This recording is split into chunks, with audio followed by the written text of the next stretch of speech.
Hello, this is Dr. Kevin Polk. I'm a psychologist who studies and presents about psychological flexibility. And what you see before you is the psychological flexibility point of view. And this is about applying this point of view to couples and families. So let's get started. This is called the matrix. You'll hear it nicknamed the matrix around in places. No magic to that. A friend of mine said, "Hey, Kevin, sounds better if it's called the matrix than the grid. The matrix is sexier." That's it. So this is the matrix, and the way we do it is we start off down here and we ask, who is important to you? So who is important to you goes right down here. Friends, family, husband, wife, anybody who's important to you goes right down there. Over in this part of the point of view goes the stuff that shows up on the inside of you, like fear, that can show up and get in the way. Can't spell fear. Fear that shows up and gets in the way of moving toward who's important to you.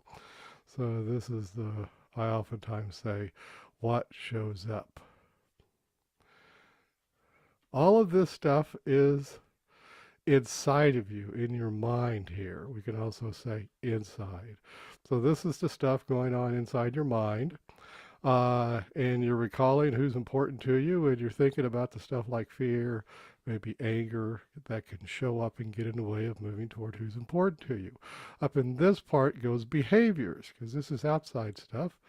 You know about that through your five senses. And other people know about you through their five senses, and they can see you doing these behaviors.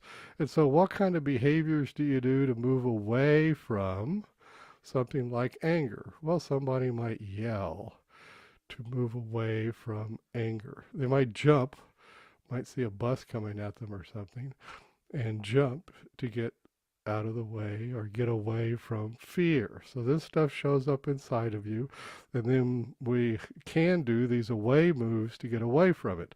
And we all do them. In the case of jumping out of the way of buses, they're very important. And we all yell sometimes, and we do stuff. And there's lots of stuff that can go down here, and lots of stuff, behaviors that can go up here. And finally, we go over here to the stuff that you could do to move toward who's important to you. Maybe you could take a walk with them. Maybe you can talk with them. Maybe you can go to the movies with them.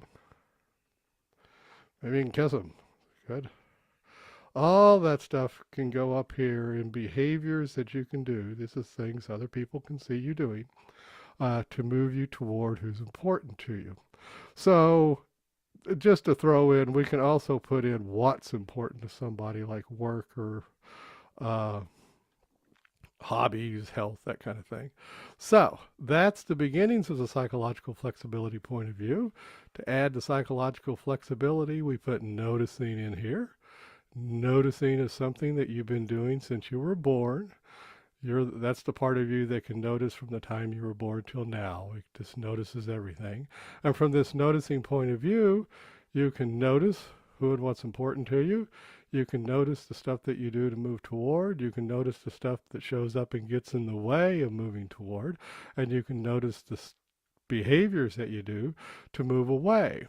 And that's this noticing, more psychologically flexible point of view. What you do is practice doing that. And when you practice it enough, you'll suddenly notice, wow, I've got choices here. Instead of doing things automatically that sometimes aren't so good for the family or the couple, maybe, we can make a different choice. Just one added thing, people say, well, this is all fine and good. What about, if things are getting a little bit rocky with the couple or the family? That could be, in the very easiest of looks at it, that somebody, one or more people in the family, has gotten into one of these away loops. Notice I have the loop going like this. So because this stuff, fear and anger, always comes back. So you can yell, but the anger is going to come back. You can jump out of the way of the bus, but eventually the fear is going to come back because it needs to come back. All emotions are that way, essentially. And that's not a problem most of the time, but we can get stuck in a pattern that's pretty frequent of maybe it's imaginary fear showing up or jealousy or something showing up. and it just keeps coming back. And so the person, avoids for the jealousy or something. Uh, and then the jealousy comes back, and then it comes back. And it's basically a loop that looks like that. One or more people can get stuck in a loop. So what you can do with this noticing is notice if you're stuck in an away loop like that. If one or more members of the family or other member of the couple is stuck there, but you do it together. So this is about individual stuff for the most part, but as a couple you would get together and you would share your matrices with each other. Matrices, that's how you say it. And develop one for the couple. The biggie is this for a couple. Uh, some of these things need to line up so that you're both doing things in the same direction. Not everything has to line up. That would be a boring couple, but a lot of stuff needs to line up so you're heading in the same direction as a couple. So you need to get clear on that. And you probably need to be, open with each other about what kind of stuff it shows up on the inside of you and the away moves that you tend to do, just so both of you know each other in that. And you could, of course, to discuss the kind of stuff that you're going to do together.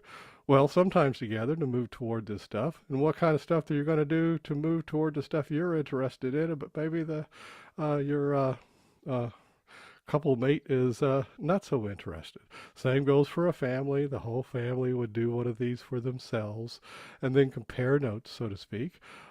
Make sure some things line up, get some stuff lined up, get some stuff going in the same direction, and be aware of the stuff that shows up inside family members and the kind of behaviors they do to move away.